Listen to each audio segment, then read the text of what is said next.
Star Wars might just be the most epic sci-fi franchise ever created. And while I might not absolutely love every single movie, generally speaking, Star Wars games are consistently awesome. Now, just over 3 years later, Cal Kestis is back in Star Wars Jedi Survivor. Now, it's no secret that the game's predecessor, Star Wars Jedi Fallen Order, was an absolute smash hit. So how exactly does Jedi Survivor hope to top something that's seemingly perfect? Well, I suggest you check your Metachlorian count because here's 5 new features you can expect in Star Wars Jedi Survivor. Number 1. Things have gotten worse. No, I don't mean the game's gotten worse, I mean things have gotten worse for Cal. Bear in mind that Star Wars Jedi Fallen Order takes place 5 years after the events of Revenge of the Sith. So this is very much the time when the Empire begins expanding. Star Wars Jedi Survivor takes place 5 years after the events of Fallen Order. So according to lore, this is 9 years before Star Wars A New Hope. In other words, Cal's getting a little despondent that his fight against the dark side is feeling more and more hopeless. And of course, Cal himself has changed significantly over the last 5 years. He's no longer a Padawan and has evolved into a powerful Jedi Knight. Cal's older, wiser, stronger, and even sports a new adventurer-type look. Things may be looking grim, but Cal may just be up to the task. And exactly how grim are things anyway? Well, this brings me to point number 2. Jedi Survivor features all new enemies. Okay, let's be honest, if there weren't some new enemies, we'd all be really disappointed, wouldn't we?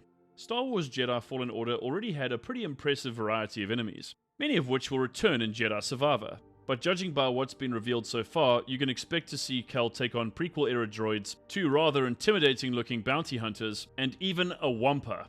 The Empire really wants Cal dead, so I have a feeling that these enemies may be the least of your worries. A more experienced, more capable Cal means the Empire will need to step up its efforts if it actually wants to eliminate him. So don't say I didn't warn you. Number 3. All new moves and lightsaber styles. Cal ain't just a rookie anymore. He's a fully fledged Jedi Knight. That means he's learned a thing or two in the last 5 years.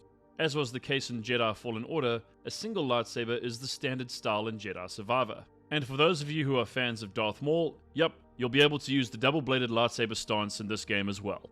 However, in Jedi Survivor, dual-wielding lightsabers will be treated as a completely different stance. This particular style is all about speed and agility, and while individual attacks may not pack much of a punch, you should be able to get more hits in to compensate. In stark contrast to this style, the crossguard lightsaber, as used by Kylo Ren, is best used for heavier attacks and more incisive strikes. In summary, Jedi Survivor gives you more combat options than ever before. So if you really want to hone your own unique playstyle and experiment with different stances, now's your chance. Number 4. All new Force abilities. In Star Wars Jedi Fallen Order, Cal was able to use Force Slow, Wall Run, Force Push, Force Pull, and Double Jump. All of these abilities will be returning in Jedi Survivor. But just as Cal has matured and grown as a Jedi, so too has his overall mastery of the Force. Among our hero's newfound abilities is the double-handed Force Push. If you need to stop a whole lot of enemies running towards you at once, using both of your hands to summon the Force to throw them back is extremely useful. Then there's Force Stasis. This ability allows you to immobilize your opponents as well as freeze any projectiles headed in your direction. If it feels like there's just too many blaster bolts to deflect, then this is the solution you're looking for. Force Dash comes in handy when you need to defy physics and close the gap. When combined with Double Jump, this will be really handy when traversing environments. Force Bond allows Cal to create a connection with living creatures who will in turn help him to journey across environments more rapidly. Then there's Force Lift for when you want your enemies to hang around. It also looks like you can use this ability to make an opponent fire back at other enemies. I also assume this means you can throw enemies, but without further evidence, I can't confirm this as yet. I also don't know if this is all of the new Force abilities, but either way, Jedi Survivor expands on these significantly. And last but not least, number 5, Jedi Survivor will feature all new planets with much larger areas to explore. Alright, before you get too excited, I'm not saying that Jedi Survivor is an open world game. But with the inclusion of mounts in all new traversal systems, it looks like Star Wars Jedi Survivor will be significantly more open world than Jedi Fallen Order.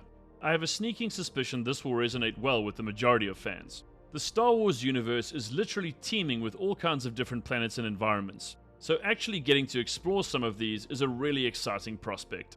And that's it. Those are 5 new features you can expect in Star Wars Jedi Survivor. Personally, I think all these additions and revisions are a net positive for the game. So as a lifetime Star Wars fan, I have very high hopes for this release. Star Wars Jedi Survivor is out on March 17th, 2023 and will be available on PlayStation 5, Microsoft Windows, and Xbox Series X and S. So what do you think of this video?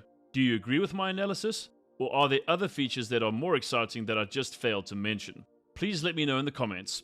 Be sure to like, subscribe, and hit the bell so we can keep bringing you that quality content you so rightly deserve. Oh yeah, and if there's any games you think I should check out next, please let me know in the comments as well. Later!